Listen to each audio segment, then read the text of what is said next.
And this is how we do it. Good. What's up, everybody? I'm here with Robert Newman. I'm here at the event Artful Assets. Rob, what's the inspiration behind this event? Thank you for including me on the panel, and we'll go into that later, but I want to talk to you about your event.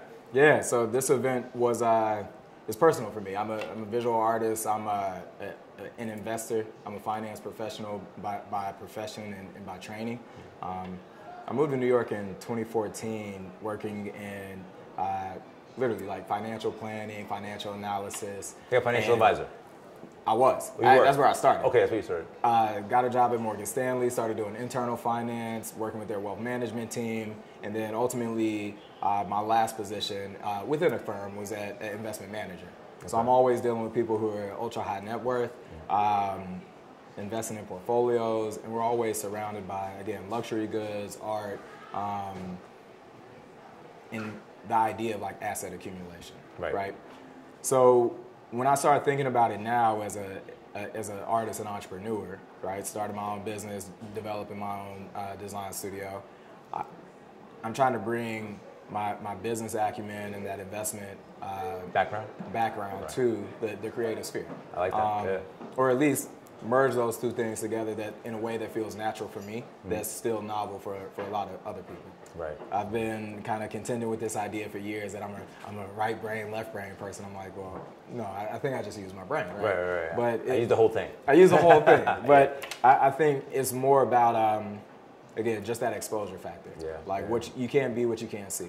Right. I would never have been like a financial advisor if I didn't have a mentor that pushed me into it. I would have never come to New York if I was never, again, Where are you from originally? I moved around a lot. I had two parents that were in the military, but I usually tell people everywhere below the Mason-Dixon. Really? I've lived down south? Yeah. Okay. Florida, Arkansas, Tennessee, Oklahoma, and then I ultimately graduated from Morehouse College in 2014. So once I got here, again, the idea of even, let's say, like luxury goods or arts, that never seemed like something that was an investment class. Real estate is something that's as old as the Bible. So people know that you got to buy land, you got to buy a house. Got to be somewhere to live, right? Exactly. Yeah, I got you. But even with that, once I started learning about real estate, I understood that even living in a house isn't the ultimate goal. Right. If you're a real estate investor, it's actually about being able to get cash flow from a property, being able to get some type of value as opposed to it just sitting there and again appreciating in the traditional way that we think with maybe like the boomers age or something. Right. So again, these are things that are naturally I'm passionate about, I'm curious about. So if there's nobody else that gets anything from the panel, I'm going to be selfishly be all right. But with, again, just the questions that I'm always asked as an artist or even with people remembering that I work in finance, I'm like, instead of me trying my best to answer, why not, again, continue to build resources for people, build those connections, and then ultimately we learn from each other. It's so important for representation as well, right? To have people from different genres and different colors, brown, black, to talk about intelligently about these subjects instead of going to somewhere else. You mentioned the college. I'm not going to start naming colleges, but you go there and people that don't look like you are talking about things that seem so alien to you. Yep. But when you, like you said, you can't see, you can't be it. If people see somebody like me, they're like, oh, this guy has like 80 apartments. Oh, well, why not me? How do you do it? Because then maybe I can kind of figure it out. And that to me is a true inspiration. Your crowd looks very artsy. Is that what we're expecting? Ironically, no. Okay. So for the people that I've been doing a little bit of research on, screening, there's a lot. I want to say it's a good maybe 60-40 split between like the creative crowd and our business crowd, leaning heavier towards like business and finance. Really? Okay. Yeah. Okay. And creatives need business. And business need creatives. Exactly. Exactly. It's a need. Yeah. So especially for diverse people, one of the things.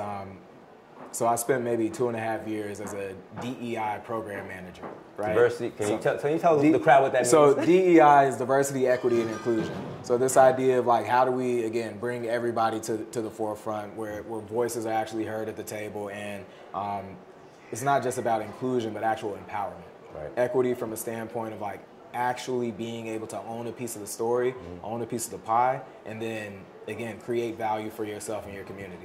A lot of times, even in the higher up institutions or the most premier places, it's very hard for us to penetrate, I would say, that glass ceiling because again, you can't be what you can't see. Right. The top guy in the company has been working there for 80 years. His dad worked there for 100 years. Yeah, I was gonna say, let's not talk about nepotism right now. So yeah. it becomes a thing that's like, you end up being a fish literally out of water. So even with events like this, where you say business needs art, art needs business, I love the curator hat that I get to wear, where I'm creating spaces that aren't boardrooms, that aren't classrooms or workshops typically that people will go to learn these types of things. Yeah. And giving people, again, a comfortable, like, for us, by us space. And an environment where they can feel safe to ask questions, right? And then also ask questions to people who have done it, not people who are theorizing it. And that becomes my second issue with higher education right now. You have professors professing things that they haven't done yet.